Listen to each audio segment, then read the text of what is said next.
aí, galera, beleza? Como é que vocês estão? Meus amigos, hoje é segunda-feira, uma nova semana se inicia sem que Lula consiga frear a crise que se alastra sobre o seu governo. E tem muita coisa pra gente comentar sobre isso. É o primeiro tema do vídeo de hoje. Algumas coisinhas que envolvem a economia, tanto a repercussão na vida do povo, como algumas críticas de pessoas que apoiaram o Lula, como o Armínio Fraga. Tem até ex-ministro do PT, ex-porta-voz da Dilma, mostrando, né, que se prepara que estamos diante de uma crise e ele fala que o Lula está despreparado para lidar com ela, crise econômica. Aí saiu uma pesquisa mostrando que o governo está em seu pior momento. A Veja escreveu uma nota com essa manchete, o governo está em seu pior momento. E ainda tem algumas confusões. Juscelino, Arrozgate, que a gente vai comentar. Tem muita coisa nesse primeiro tópico e que vai nos levar ao segundo para falarmos nossa democracia inabalada. Para nossa surpresa, que eu vou me colocar no meio, a Folha de São Paulo soltou aí uma nota onde faz uma análise, principalmente sobre o comportamento do diretor-geral da Polícia Federal, o Andrei, que a própria nota expõe como ele foi escolhido a dedo pelo Lula, e como ele tem aí, né, talvez dito algumas coisinhas que em outros governos seria um baita escândalo na mídia. Até professores, entrevistados, especialistas, acho que estou passando do ponto. Tem mais umas besteirinhas nesse tema e que nos conecta à questão de fake news. Ontem o Globo divulgou a nota sobre o gabinete da ousadia do PT. E se preparem, né? Aquela placa, sorria, você está sendo monitorado. E depois quero falar direita, algumas coisinhas aí que envolvem Jair Messias Bolsonaro. Coitado do Jair. Mas vamos lá. Só rapidinho aqui, uma coisa bem geral que aconteceu no dia de ontem. Esse perfil aqui, o Space Today, é de um rapaz... O Sérgio Sacani é um cara calvo, tem cabelo latrado, meio avantajado, de óculos. Ele fala sobre foguetes, né? Fala sobre astrologia, ele fala sobre astronomia. E aí, o Sérgio Sacani, ele, nos últimos dias aí, vem fazendo algumas postagens sobre, cara, ciência, que é o que ele comenta, e ele vem sendo cancelado pelos petistas. Eu nem trouxe aqui nenhuma dele sendo cancelado, e tem pessoas que entraram em campo para defender ele, pessoas que nem são da política, tipo Peter Jordan, que é o cara com cultura pop, Maurício Meirelles, amigo do Danilo Gentili, mostrando, cara perseguindo o Sérgio Sacani, não faz nenhum sentido. E aí ontem o Sérgio Sacani voltou a ser cancelado, porque ele ousou questionar o governo Lula. Ontem celebrou 61 anos da primeira mulher no espaço. À direita, ali embaixo, como vocês podem ver, é a imagem, né, a arte do governo Lula. E à esquerda é a astronauta, uma soviética. A soviética no governo Lula tomou um sol, né? Tá bem moreninha, tomou um sol na praia. É a necessidade de lacrar, né? E obviamente ele foi cancelado por isso. Queria só comentar. O governo não perde a oportunidade, né, de dar aquela lacradinha. Aí tem esse comentário aqui também, né? Valentina Tereshkova tá diferente. Algo me diz que o governo federal contratou um artista do PSOL, né? Quando você olha ali pro Guilherme Boulos, ali foi o Boulos depois de uma tarde em Itapuã, como diria aí o Toquinho. Mas vamos lá. Para falar sobre o Dilma, sobre a crise, antes de chegar na economia, o Brasil será o primeiro país do mundo a ter modo ladrão em celulares Android. Imagine. A insegurança no Brasil é tão grande que é o cenário perfeito, o laboratório perfeito para testar, né, algum tipo de iniciativa para tentar coibir o furto de celulares. Multinacional do tráfico. Como o PCC tomou o Paraguai, a guerra com o CV e a paz via acordo milionário. E vem saindo várias notícias na imprensa sobre isso nos últimos dias. Até o André Ventura, acho que o nome dele é esse, deputado lá em Portugal, do partido Chega, ele publicou a nota como o PCC vem atuando em Portugal. E os problemas que estão acontecendo lá. Virou uma multinacional mesmo. Aí o Renato comenta o seguinte: rapaz, o Globo sabe que o PCC se transformou em uma multinacional. Lauro Jardim descobriu como identificar os postos de gasolina da organização. O Lauro Jardim publicou uma nota sobre isso. Mas o Ministério Público acha mais importante combater as emergências climáticas em vez do crime organizado. Não há formas racionais de se interpretar o Brasil. Aí, sobre segurança pública, aqui tá do fim pro começo, né? Tá do fim pro começo e começa por baixo, né? Notícia mais antiga tá embaixo. O Estadão publicou uma série de notícias em sequência. A primeira notícia, ela recebeu um rótulo, né? Um label, economia. Eu não entendi muito bem, mas tá aqui, ó, IREE, que é o Instituto do Valfrido Vardi, esse senhor aqui é muito bonito, amigo do Boulos, e o primeiro patrão do Sérgio Moro. Eu não sei porque não chamaram o Sérgio Moro. Sérgio Moro devia estar aí também, o patrão dele. Mas enfim, o patrão do Moro e amigo do Boulos, e o IDP, né, nosso glorioso ministro, não precisa falar quem é um especialista nacional e estrangeiros para debater segurança pública. E aí, em sequência, você vê, ó, risco de Brasil virar um narco-estado é grande. Alerta o patrão do Moro, Valfrido Vardi. Diretor-geral da PF defende segurança com orçamento obrigatório, papapá. Todo mundo discute, todo mundo tem solução.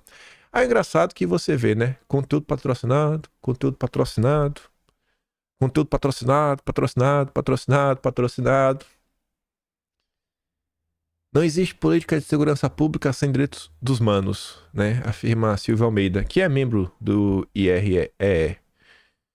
E um monte de coisa aí, né? Aí dá uma olhada nas manchetes, vê como é que os assuntos chegam na imprensa. Dessa vez acho que nem convidaram, né, o repórter pra lá. Realmente foi um conteúdo patrocinado. Você entende como é que é isso, né? E eu acho que se segurança pública e suas soluções estão entrando no jornal assim, é porque o Brasil já não tem mais jeito, né? É porque realmente tá um caos sem igual, ou pelo menos não espere nada vindo do governo Lula. Porque uma pauta tão cara, tão importante, né? E diante de tudo que tá acontecendo, a preocupação do ministro do Lula, né? É o direito dos manos, olha, é te falar, viu? Mas vamos lá. Vamos falar do cenário macroeconômico que interfere na política e, obviamente, na desidratação. Não sei nem se dá pra falar mais de desidratação, né? Realmente na queda do Lula. O Lula tá marchando pro seu fim trágico. O Lula vai ter um fim trágico, né? Vai abandonar a política com alta rejeição e ser lembrado como o cara que quebrou o Brasil. Eu gostei do aposto utilizado pela CNN, ó. Thomas Trauma, aí podia colocar, né? Jornalista, né? Sendo bondoso, jornalista. Se fosse para ser justo, ex-porta-voz da Dilma, ex-assessor do Palocci, ex-ministro do PT, aí seria bem justo, né? Eu colocaria esse aposto, mas a CNN, como é que colocou? Consultor de risco político. Eu não sabia nem que isso existia, né? Risco político. Não sei o que é, mas eu sei que o Thomas Trauma é, porque o William Vac falou. Aí ele tá analisando, né? A síntese de sua fala é que Lula mostrou sinais de despreparo em relação à possível crise econômica que pode começar. Ele tava no Dilma 2, hein? Mas vamos dar aqui uma escutada. Thomas, começando por você, remoto aí do Rio de Janeiro.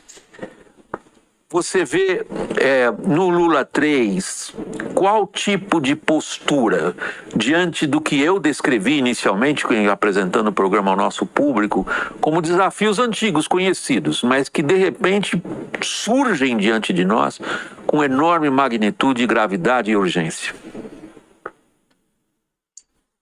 Boa noite, William, é um prazer estar aqui com vocês. Eu acho que a questão principal é entender que o governo Lula 3 ele começa numa lua de mel que se estendeu muito mais do que se imaginava durante todo o passado. Então, o governo teve uma série de vitórias no Congresso e até uma certa compreensão da sociedade, e por algum motivo o governo imaginava que ia se estender para sempre. Eu acho que houve parte do choque que você está descrevendo, é um choque que o governo teve de não ter se preparado para um segundo momento, onde essa lua de mel se encerrava.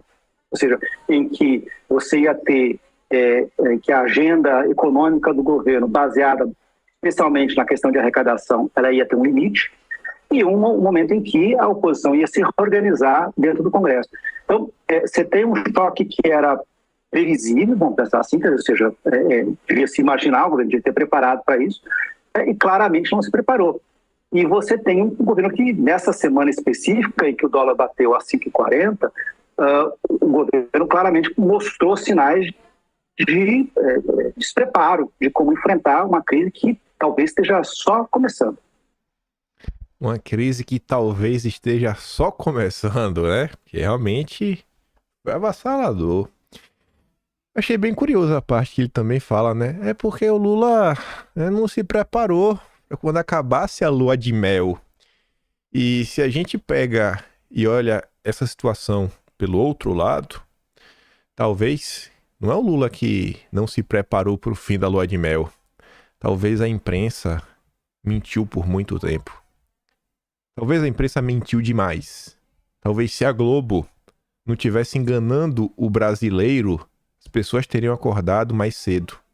Até porque foram inúmeros indicativos, dados, coisas que aconteceram ao longo de 2023 que já mostravam que Lula não tinha nenhuma responsabilidade fiscal, nenhuma responsabilidade, não é nem falar responsabilidade fiscal, sabe? Porque às vezes tem alguma intempérie da vida, alguma tragédia, alguma calamidade, tem que gastar. Não tem nenhuma responsabilidade. Tá aí, uns projetos malucos, sem pé nem cabeça, e todo mundo batendo palma. A Globo passou o ano de 2023 inteiro gritando, igual um bando de jornalista da Globo, né? Isso já é falar mal o suficiente. Ser considerado jornalista da Globo, pra mim já é um xingamento, mas enfim. Tava lá, ai, Bolsonaro, golpe, Bolsonaro, golpe. Só falava isso, enganando a população, deixando o povo anestesiado pro que realmente se passava no país. Ah, agora tá todo mundo aí, né? Não cola mais. Ninguém quer saber mais. Cansou esse papinho de Bolsonaro. É golpe, cansou, cara. O Brasil quebrou. Quebrou. E agora? E agora, hein? Aí tá ali. Bolsa Brasileira e Real estão entre os piores desempenhos do mundo. Então nem adianta falar, porque o problema do Brasil é que o dólar subiu. Não. Em comparação com outras moedas, a gente tá na pior. Neste ano, o Ibovespa acumula queda de mais de 10%, descolando-se dos índices globais que, em sua maioria, registram valorização. Esse daqui eu nem me importo. É bem feito. A turma da Faria Lima fez o L, estão pagando o preço da sua escolha. O mau desempenho também ocorre no câmbio. O real já acumula baixa de cerca de 10% em relação ao dólar de 2024, saindo de 4,85 no final do ano passado para 5,38 na última sexta. O desempenho da moeda brasileira só não é pior do que o iene japonês. Vou assim em minha tela. Aí, diante do caos, diante da insolvência das contas públicas, o Globo foi atrás do Armínio Fraga, que falou o óbvio, né? Ele defende corte de gastos em previdência, funcionalismo, não tem jeito. E aí começa a colocar aquelas pautas que com certeza não vão atingir os mais ricos. E eu duvido que vai atingir a classe mais privilegiada, né, do poder público. O Armínio Fraga é amigo de todo mundo, né, ele sabe disso. Então, pode esperar que o possível ajuste, que deve ter algum tipo de ajuste, corte de despesas, vai vindo no lombo do povo mais uma vez. E já tá ali, ó. Essa daqui, eu tenho a impressão que vai ter até apoio da direita. Tenho a impressão porque na internet o pessoal já tá falando, né? Vai lá, faz o L agora, Thomas. Né? Thomas Paiva, o general do Lula. Ministério Público do TCU quer avaliar o impacto das pensões de filhas de militares nas contas públicas. E tá se falando também, né, de rever a previdência dos militares. Fizeram a escolha de vocês, né? Então vamos lá, defender a democracia. Aí, Samuel Pessoa, que essa nota é interessante, exatamente pelo fato do Samuel Pessoa e por quê. Se você voltar para as eleições de 2018 e você vê quem estava apoiando o Haddad do mercado, os liberais, que já eram pessoas que tinham associação com o Haddad de tempos anteriores, tem uma nota, é esquerda alguma coisa, esquerda.net, eu acho que o nome, é um site de esquerda da internet.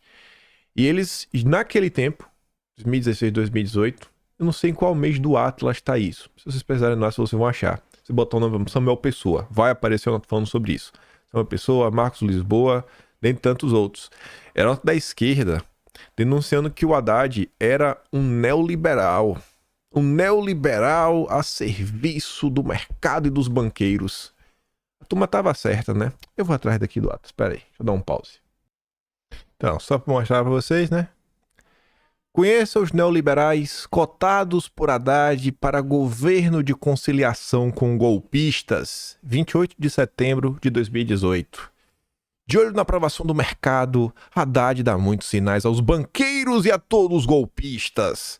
Promete governar junto com eles e ajudar na reconstrução do regime, uma reconstrução à direita do degradado e golpeado regime de 88, enquanto Bolsonaro oferece elogio à tortura e promete que pobres pagarão mais impostos que os ricos.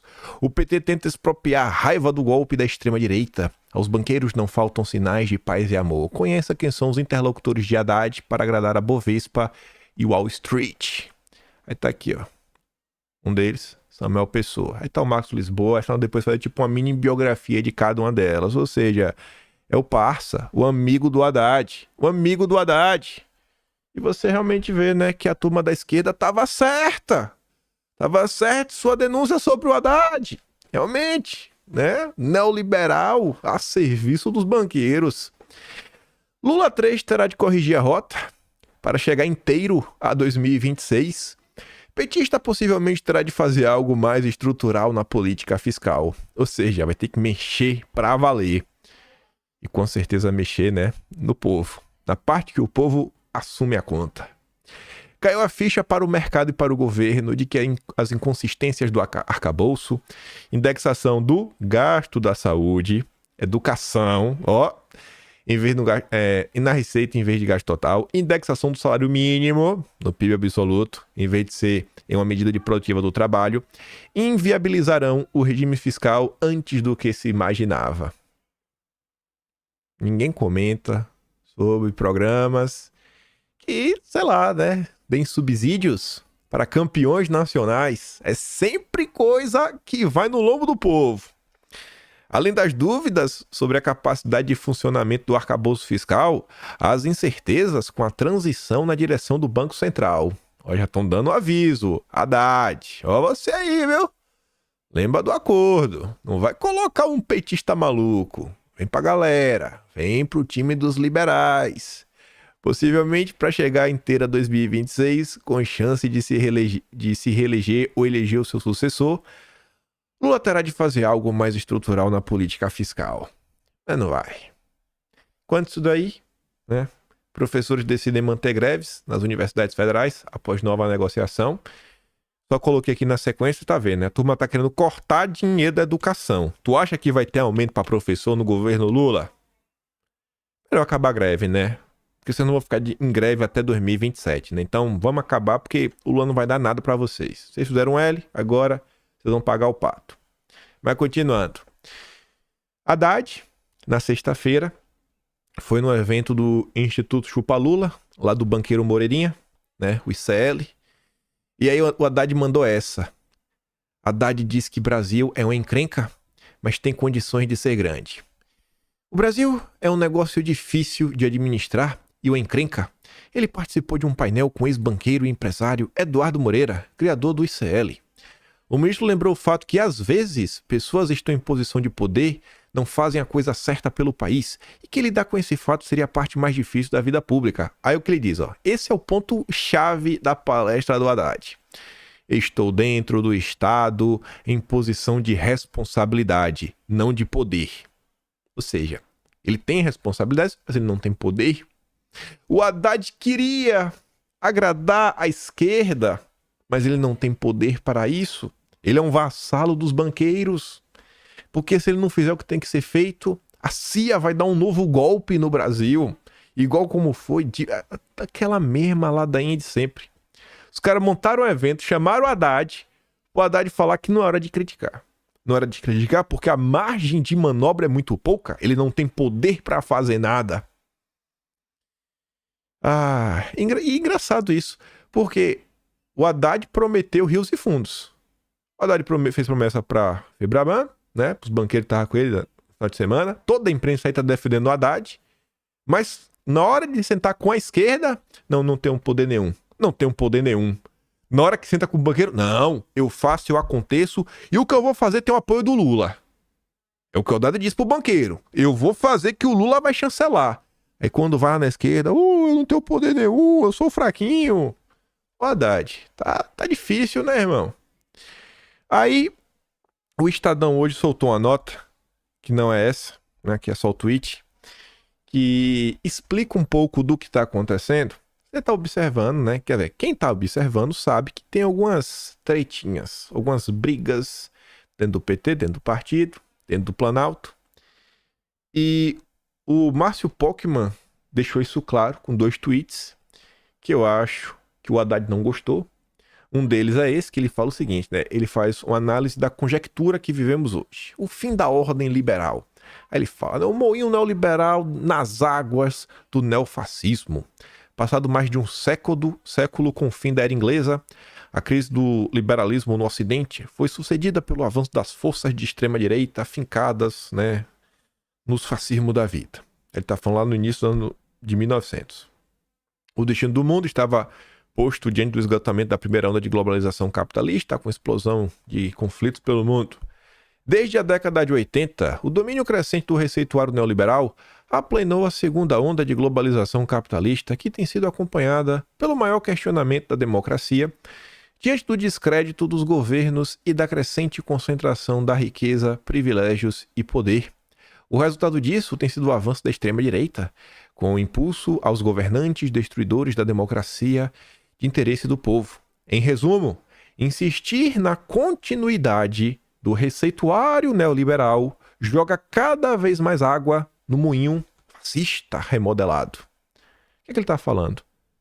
Enquanto o Haddad, enquanto o Lula continuarem com essa política que só está levando pobreza e acaba por resultar em descrédito para o governo, vocês estão fortalecendo a extrema-direita. Um cara que devia estar jogando lado a lado com o Haddad, né? O mago dos números. Acho que ninguém confia nos números do Pokémon.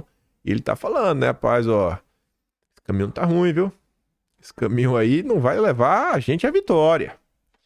E depois ele fez outro. A taxa básica de juros reais no Brasil segue praticamente intacta. Ainda que a Selic tenha caído nominalmente, ela praticamente acompanhou a queda da inflação, que ocorreu mediante a diminuição da taxa nacional de desemprego e a subida da renda média per capita. Com a prevalência da exorbitante taxa real de juros, as duas faces da mesma moeda seguem reproduzindo os mesmos males sobre a economia nacional. De um lado, o exuberante acúmulo dos lucros bancários. Só em 2023, por exemplo, os bancos atingiram um novo recorde com 144 bilhões em lucros. Mas peraí. 2023 é o governo Lula, né? Marcinho Pokémon tá falando que o primeiro ano do governo Lula, os bancos tiveram lucros exuberantes. Nossa. O Haddad não gostou, viu, Marcinho? De outro, o ralo do orçamento público gerado com o pagamento de juros do endividamento. Nos 12 meses anteriores, abril de 2024, por exemplo, o governo federal transferiu acumulado 776,3 bilhões, 7% do PIB, enquanto nos 12 meses até abril de 2023, 12 meses até abril de 2023, ou seja, de abril de 2022, tá? Então, governo Bolsonaro. Então, no governo Bolsonaro, o montante com juros foi 659,5 bilhões, 6,3% do PIB. Peraí, então, Lula gastou 0,7% do PIB a mais para pagar juros da dívida, que isso em valor nominal absoluto são o quê? 776 menos 659? 16, né? 17. 116,8 bilhões? 116. Lula! Você gastou isso tudo, Lula?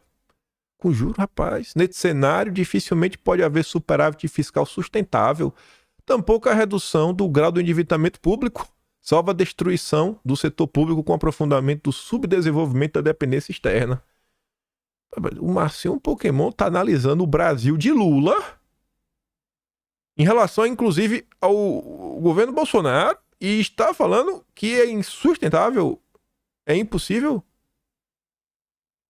Rapaz, vai ser demitido, viu?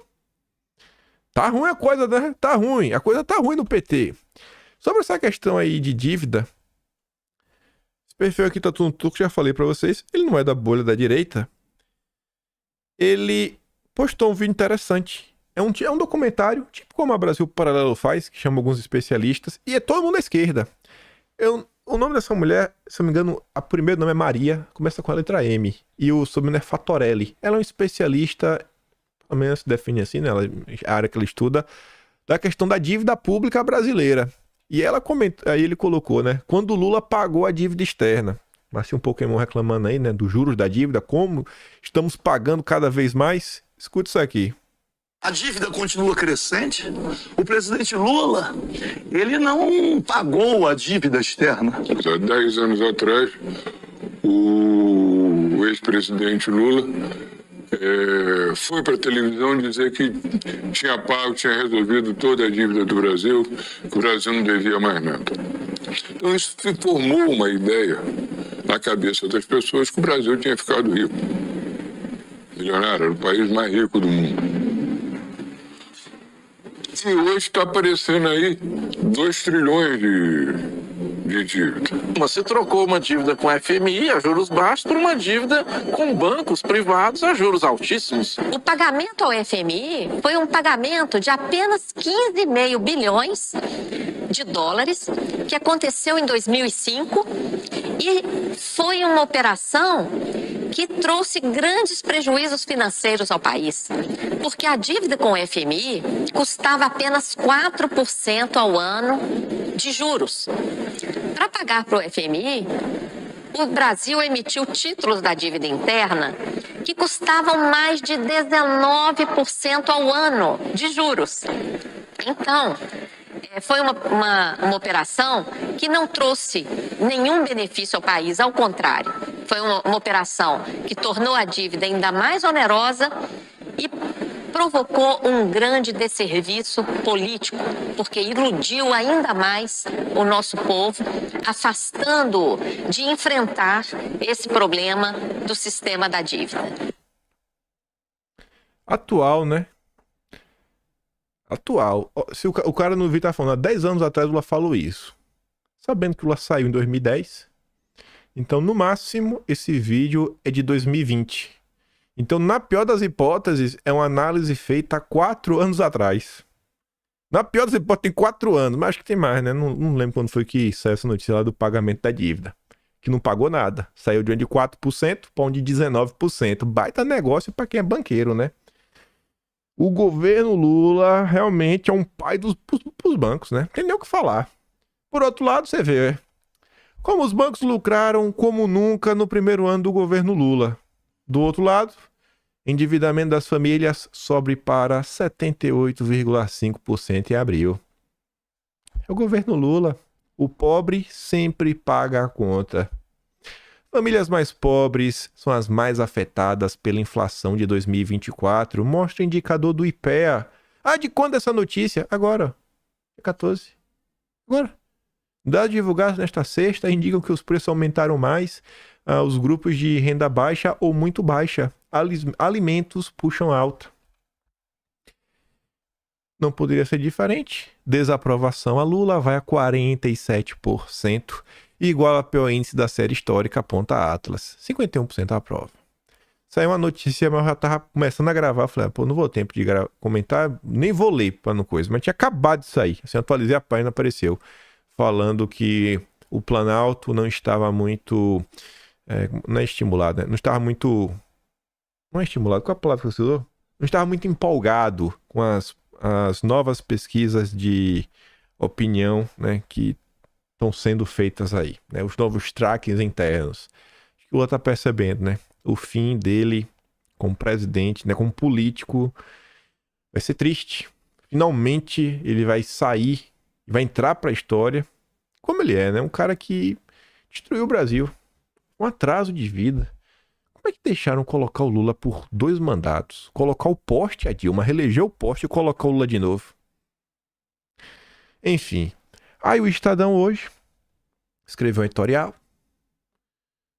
Quando petistas brigam, é o Brasil que apanha.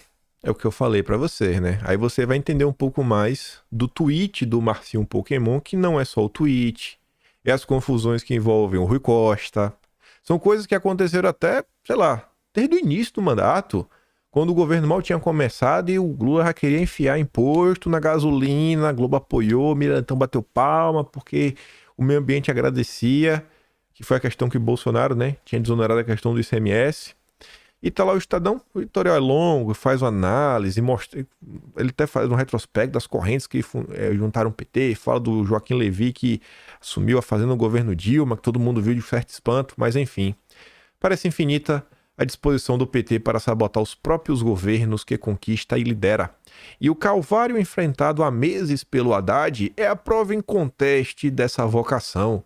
Não é de hoje o confronto aberto entre morubixabas petistas e quem defende uma política econômica séria e fiscalmente responsável. Chama a atenção, no entanto, que não apenas se dediquem a tentar arruinar o arcabouço fiscal e o que resta da frágil credibilidade do governo, como também trabalham para desmontar em praça pública uma liderança do partido. Haddad é considerado o principal herdeiro político do presidente Lula e o candidato de maior potencial para quando chegar o momento da aposentadoria do chefe. Você vê que o Haddad conta com o apoio da imprensa, né, para suceder o Lula. As cisâneas petistas seriam irrelevantes, divertidas até, caso se restringissem ao partido. O problema é quando suas altercações atingem o nervo central do país, a economia. E o Brasil paga a conta. Essa é o parágrafo final, que é basicamente a manchete. E na boa, né? O editorial, em nome do jornal, é mais um ultimato aí pro Lula. Lula, tem limite. Tá começando a incomodar. Tá começando a incomodar. Liga aí, viu? A gente só tá lhe aturando por conta do Haddad. Você vai cair. Aí vem a Helene Cantanhede, que vem também subindo o tom. Não é a primeira nota dela nesse tom. Ela vem subindo o tom já tem algumas semanas, meses. Sob pressão, Lula titubeia sobre Meu Corpo, Minhas Regras, delação, Juscelino Filho e o corte de gastos. Governo fraco é alvo de pressões da Câmara, do Senado, do mercado e da opinião pública. E é isso que acontece no terceiro mandato de Lula. Governo fraco, que passou a sofrer derrotas no Congresso e titubeia em questões de grande relevância, como a equiparação do Meu Corpo, Minhas Regras. Como se o governo não tivesse nada a ver com isso. Tem. O Lula fica pagando de louco, né? Não tem nada a ver com isso. Não, tem. Você tem sim. Quanto mais o governo dá demonstrações de fragilidade, mais frágil fica. Mais os adversários e os aliados de ocasião se tornam vorazes, audaciosos e à vontade para lhe impor derrotas. E o governo não para de ir e vir, exibir divergências internas, ceder no que não deveria, abaixar a cabeça para as derrotas. A sensação é de que algo não vai bem. Lula, com todo o apoio da imprensa, do mercado, empresariado, do judiciário, não consegue ir para lugar nenhum. Tu já imaginou se essa boa vontade que existe para com Lula existisse não era Bolsonaro? Rapaz, Bolsonaro tinha passado tudo, mas tudo que ele queria. Aí vem o Lauro Jardim. Não tem ninguém para organizar uma análise sobre o governo vinda de dentro do Planalto. Ninguém não tem acento, não? Acento agudo, não é? Achava que tinha, né? Ninguém. Deixou de ter no novo acordo do ortográfico. Enfim. Ele tem, né? Ele botou ali embaixo, né? Lauro Jardim tá muito afobado, sabe nem mais escrever. A análise é de um assessor graduado com assento no Palácio do Planalto, depois de mais uma semana de desacertos do governo em relação com o Congresso. Não tem ninguém para organizar o funcionamento do governo. Lula não faz isso. Rui Costa muito menos. Então, a tendência é tudo ficar mais desorganizado ainda e as disputas internas recrudescerem. Essa nota aqui, ela fede a Fernando Haddad. Se não, Haddad é a equipe do Fernando Haddad. Lauro Jardim é onde o Haddad publica suas notinhas, sempre atacando o Rui Costa. E o Rui Costa está sempre atacando o Haddad em outros portais de imprensa. Os dois estão tentando se destruir desde o início do governo Lula. Desde o início do governo Lula. Sempre botando na comida, botando em negrito. O Rui Costa. Né? Vamos fingir que ninguém tá vendo. É o Haddad aí tentando utilizar seus contatos para quem sabe fazer o mercado parar de chorar no ouvido dele. Ele deve ter comentado, né? Nos grupos de WhatsApp da vida. Mas pra tomar pra cima do Rui Costa. É cobra comendo cobra. Aí... Gente, isso aqui é uma nota que foi ontem. 2 horas e 40 minutos depois. Essa foi 7 da manhã, essa daqui foi 9h40. O maior colunista, o colunista mais lido do Globo, Só tem isso. 4 linhas. 4... mas tá feito tweet. Fazia um tweet que era melhor. Não, tem que estar no jornal. Onde está aquele Lula? A pergunta que se repete ante a fragilidade do governo. Os mesmos termos. Governo fraco, fragilidade. Com a fragilidade evidente do governo no Congresso e a desarticulação geral, muita gente tem se perguntado onde anda aquele Lula, tão festejado como político mais experiente do Brasil e que quando entrava em campo, virava o jogo a seu favor com habilidade única. Ponto. Só tem isso. A nota só tem isso. Lauro Jardim é o porta-voz do mercado. Tem muita gente perguntando, o mercado financeiro está perguntando, quem apoiou Lula? Os trouxas, né? Que não estão ganhando. Quem tá ganhando tá feliz. Tá quietinho, não fala nada. Tá até apoiando o Lula publicamente, como sai nota na imprensa. Aqui é aquela famosa notinha plantada, né? Como é o Lauro Jardim, ninguém vai questionar. Tu já perguntou isso aqui na Revista Oeste? Não. Muita gente tem perguntado. Ninguém leva a sério. Mas quando é o Lauro Jardim que escreve, porta-voz de alguém. É sempre assim. E o Lauro Jardim no mercado financeiro. Aí vem o Ricardo Rangel. Governo Lula no pior momento. Ricardo Rangel é um dos mais anti-bolsonaristas da Veja. O ministro das Comunicações, Juscelino Filho, foi indiciado por desvio de dinheiro público. O brutal desgaste para o governo era evitável. As denúncias que fundamentam o indiciamento estão na imprensa desde o ano passado. Pois é, desde janeiro. E o ministro poderia ter sido substituído discretamente há tempos. Lula diz que Juscelino tem o direito de se defender. Claro, mas por que tem o direito de se manter no cargo enquanto faz? E insiste em manter o ministro só por causa do apoio da União Brasil, que recebe no Congresso. Só que a União Brasil não apoia o governo no Congresso. Juscelino não é o único escândalo da semana. Dias antes foi identificada a fraude no leilão do arroz do Conab, que eu tô perguntando, vai ter a CPI do Arroz Gate? Devia ter, né? Vai que descobre alguma coisa. Vai que vira um novo mensalão, um novo petrolão. Muito dinheiro envolvido, né? Lula deu ao secretário de Política Agrícola, Nery Geller, o direito de ir se defender no olho da rua. O governo tentou dizer que o secretário saiu porque quis, mas o Geller desmentiu e temos o e-mail agora. Já mostro. Junto com o escândalo de Juscelino, houve um terremoto na economia. Pacheco devolveu a MP do PIS/COFINS, com aquele caos sobre o isolamento gritando, vocês viram? O ministro jogou a toalha. Não tem um plano B. Disse o Haddad, né, quando devolveu o MP, que ele queria tirar aí 29 bilhões. Lula contribuiu para o debate, entre aspas. Ou seja, Lula contribuiu para a confusão. Alertou que, aspas, o mercado não é uma entidade abstrata, apartada da política e da sociedade, o que é óbvio.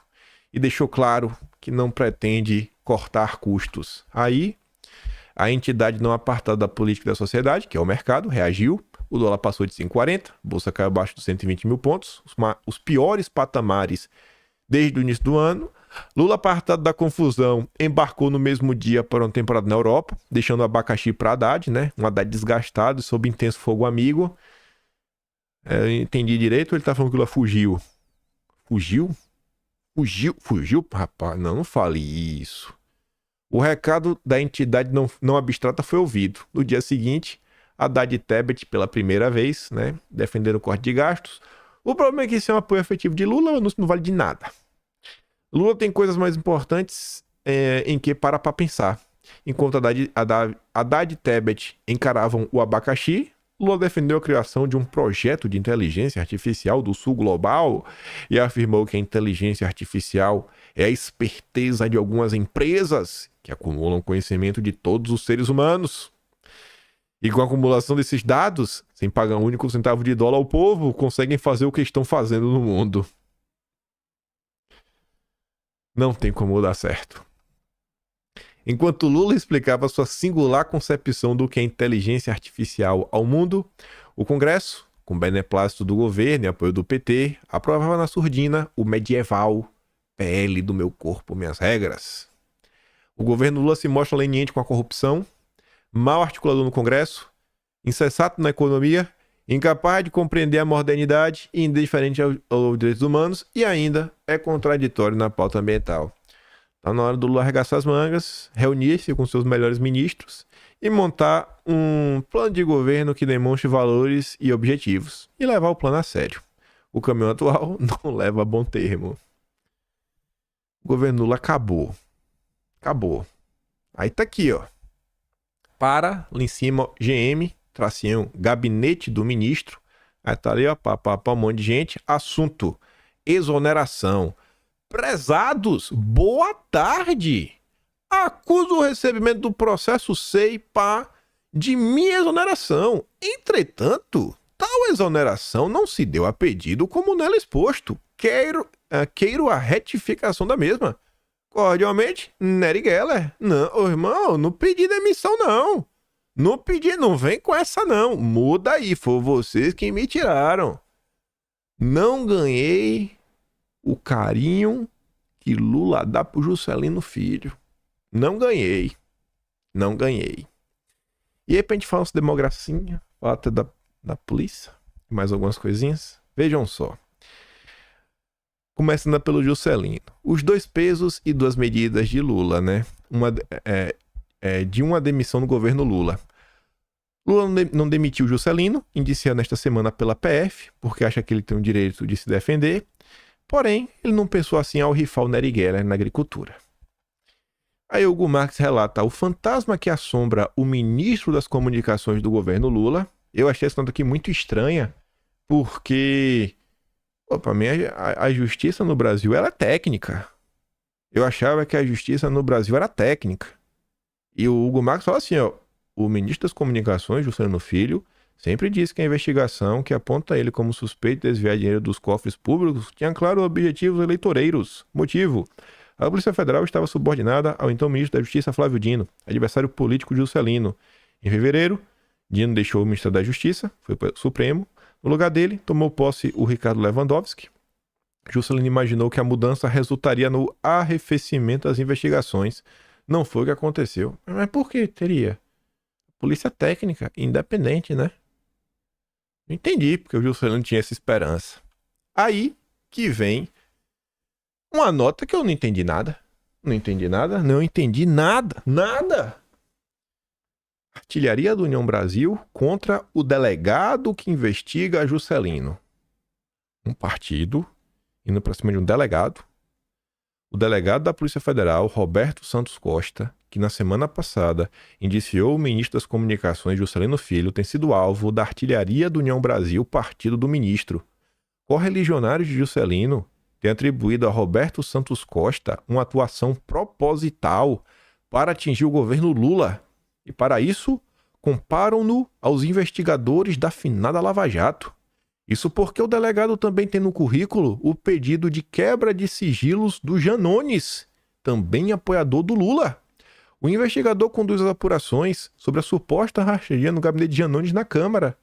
E vocês viram os relatórios, né, as coisas que foram levantadas sobre Janones. Se não fosse o Boulos, o Janones ia se dar mal.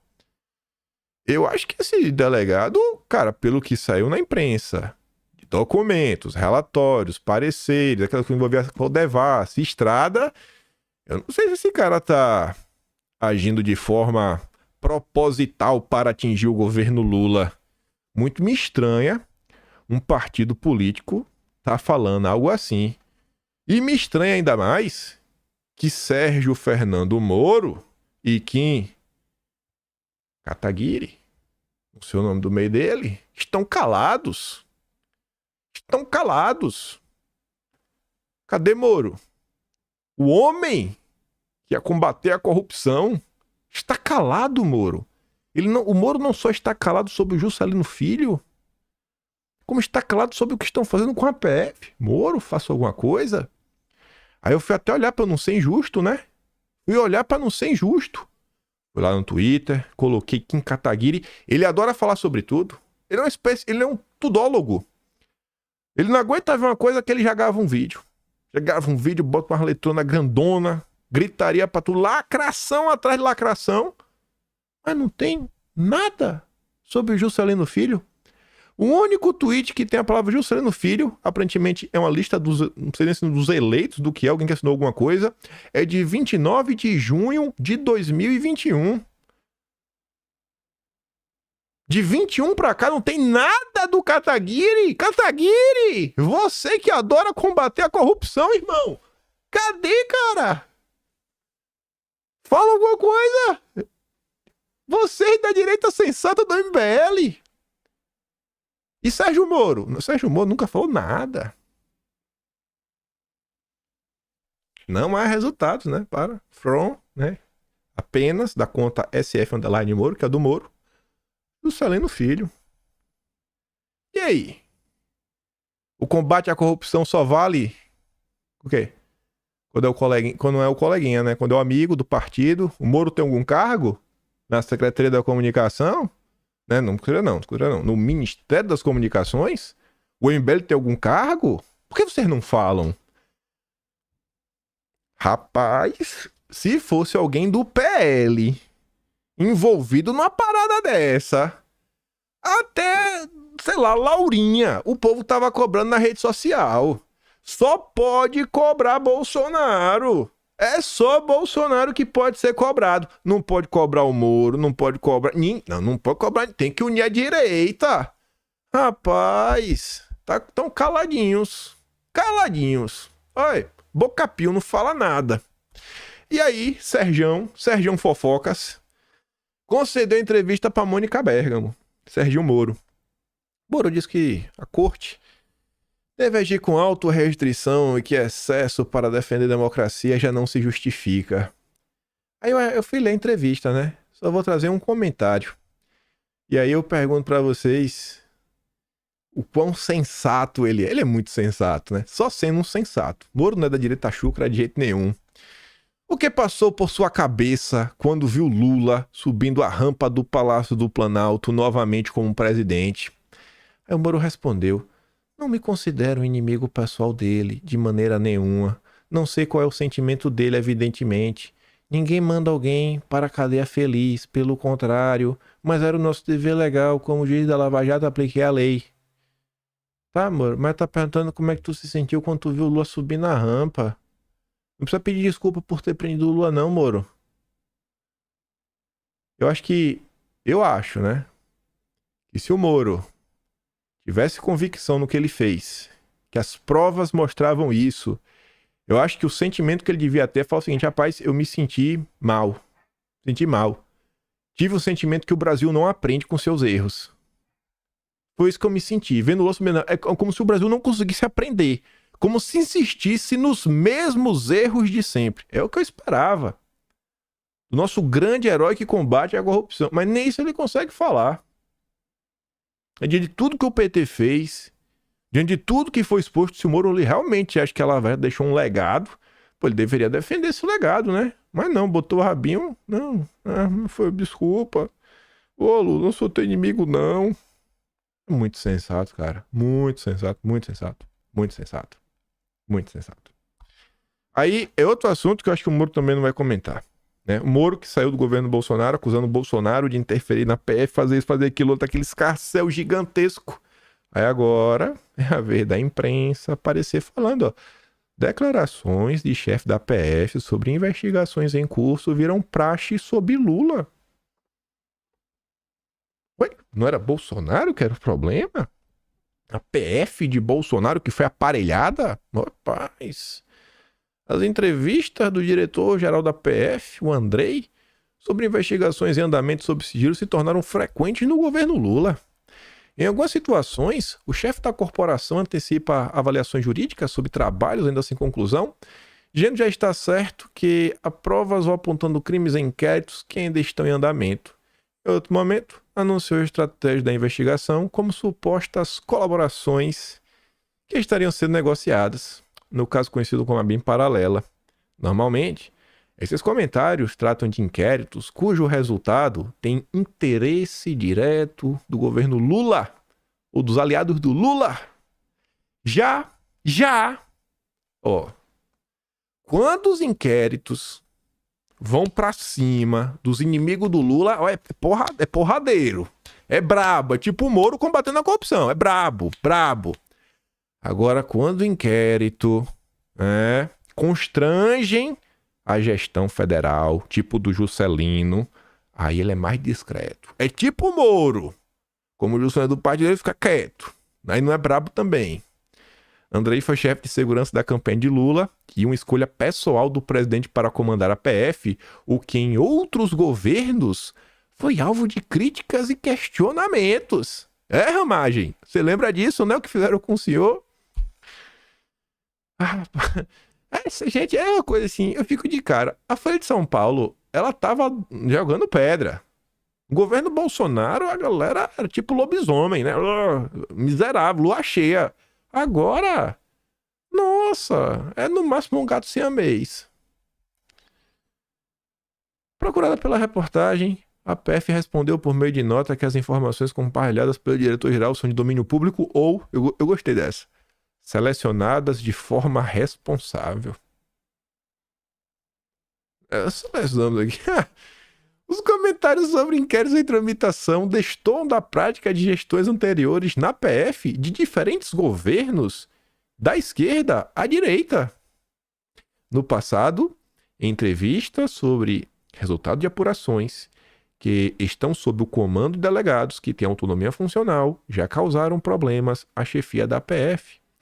Em 2018, Fernando Segovia foi substituído após entrevista à agência Reuters, em que havia tendência de que a corporação recomendasse arquivamento da investigação contra o então presidente Michel Temer no chamado Inquérito dos Portos.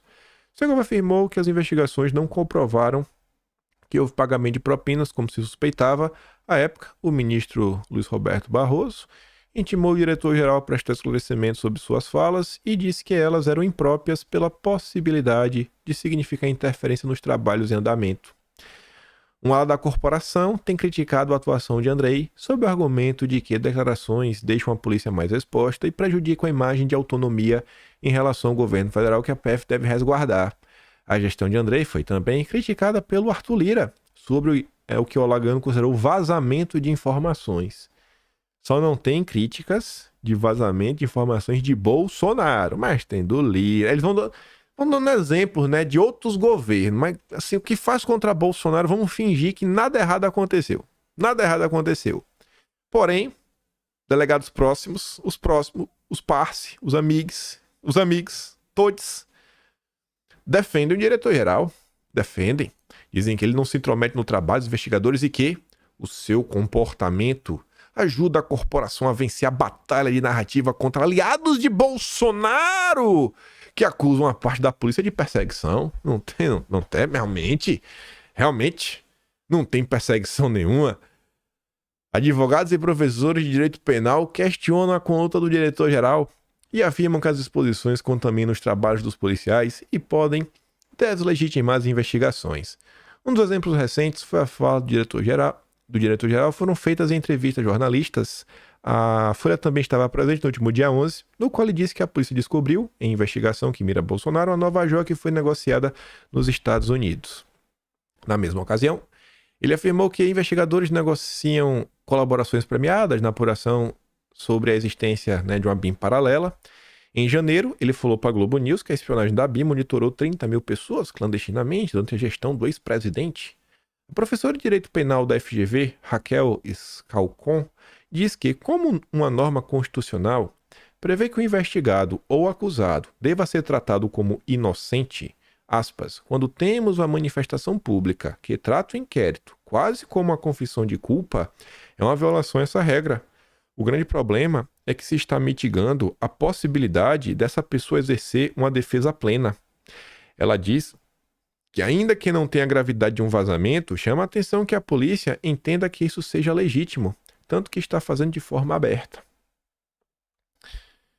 Aí, só para seguir aqui a linha do que está falando, né? O ministro Lewandowski foi cobrado por cargo na Europa. A delegada é no caso Moraes, né?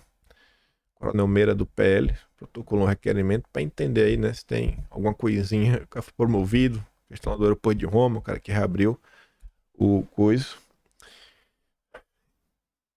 A questão de fake news vai precisar de um tempo a mais.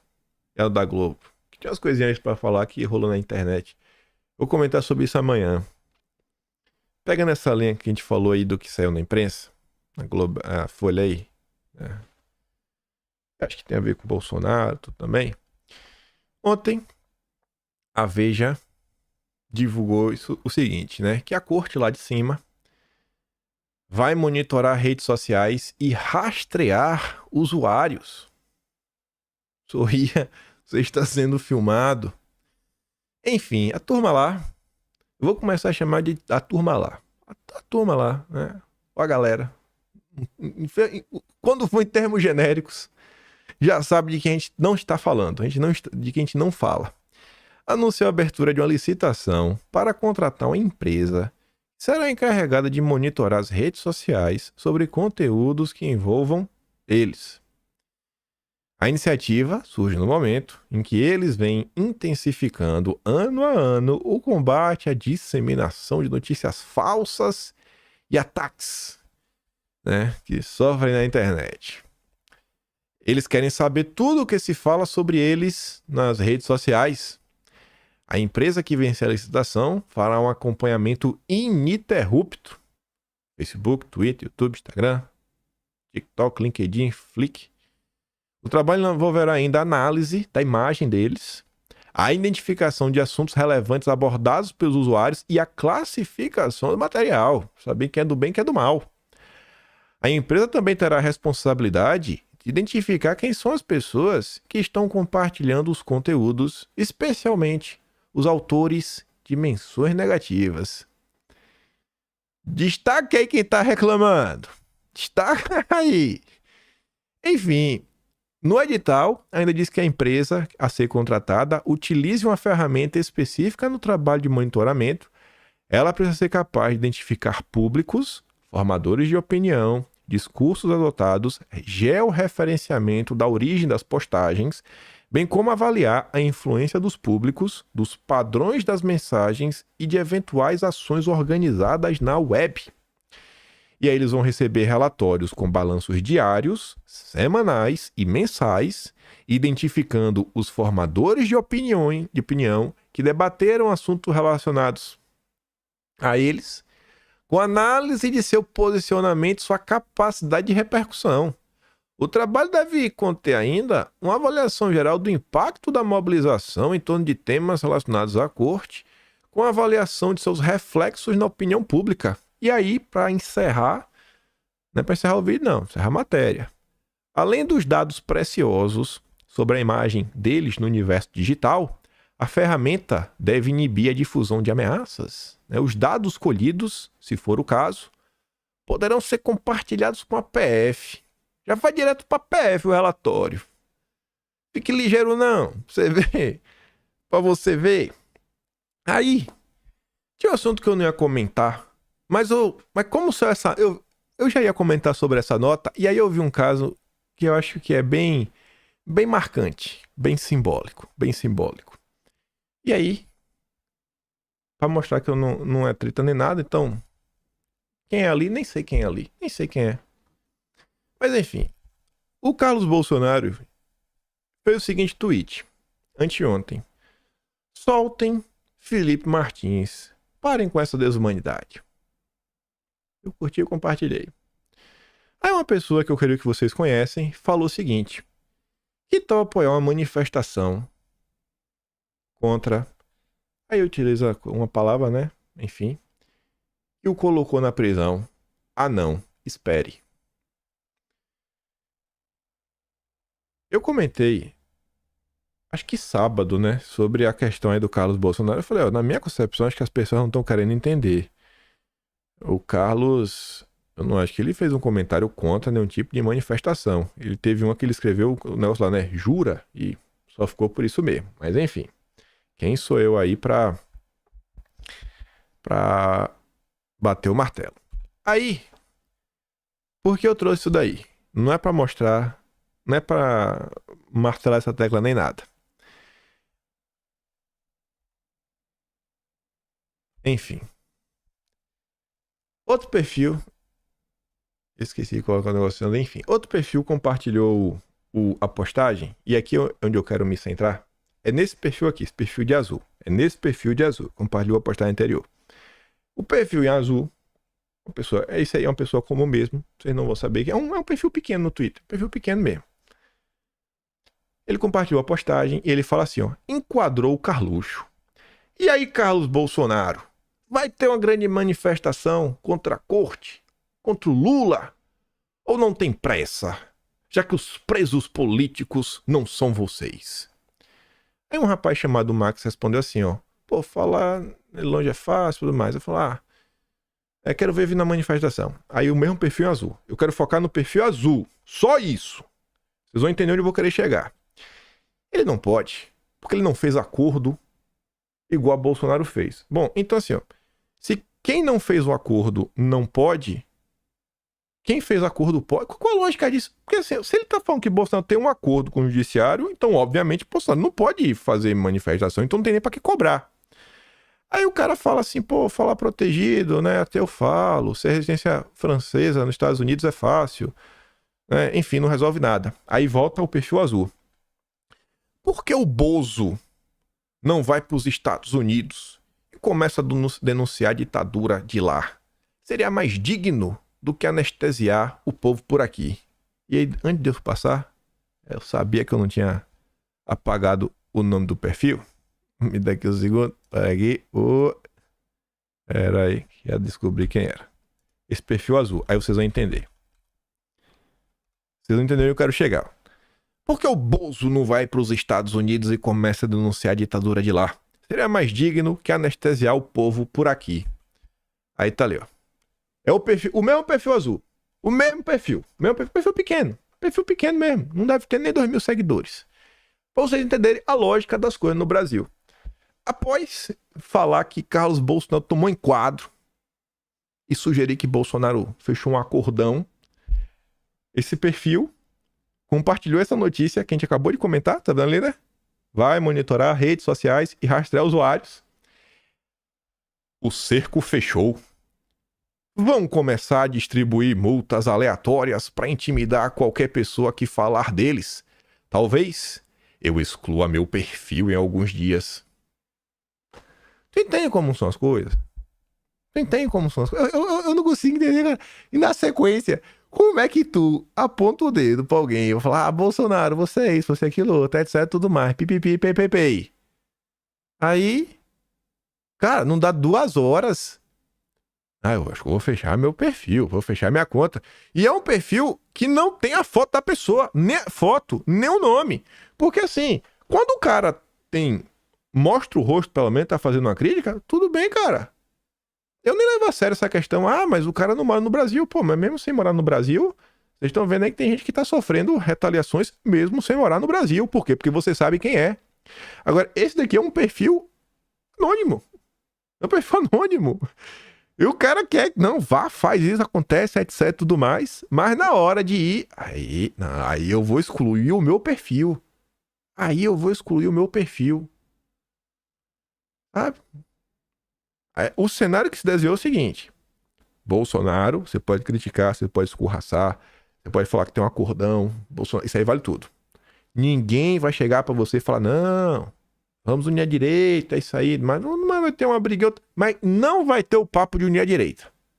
Vai só ter, não, eu concordo com isso, vai tentar meio que defender Bolsonaro, mas não vai entrar discussão de união de direita, vai ter nada.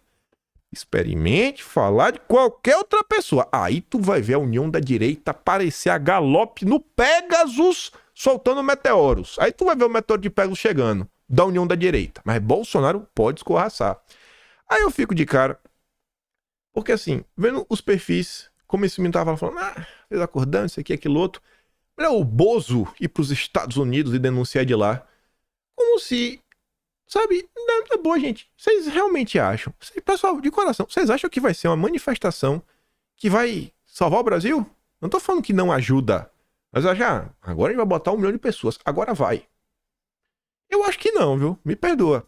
Eu acho que a mudança que o pessoal quer passa, por exemplo, por uma mudança. Uma mudança nos quadros que nós temos hoje.